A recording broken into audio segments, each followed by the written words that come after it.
1939 খ্রিস্টাব্দ, নাদির শাহ ভারতবর্ষ আক্রমণ করছে। ঠিক সেই সময় ভারতবর্ষের সম্রাট ছিলেন মোহাম্মদ শাহ।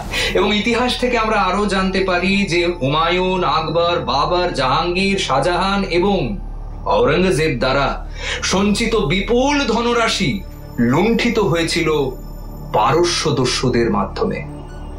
আর সেই সমস্ত বিপুল ধনরাশির মধ্যে ছিল দুটি অমূল্য জিনিস, এক কোহিনূর হীরক এবং দুই ময়ূর সিংহাসন।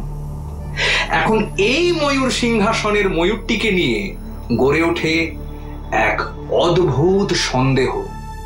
সেই সন্দেহ উদ্ঘাটন কিভাবে হচ্ছে তা জানতে হলে অবশ্যই শুনতে হবে হেমেন্দ্র কুমার রায়ের শাহজাহানের ময়ূর, শুধুমাত্র অ্যানিম্যাট্রিক্স প্রাইম স্টোরিজে।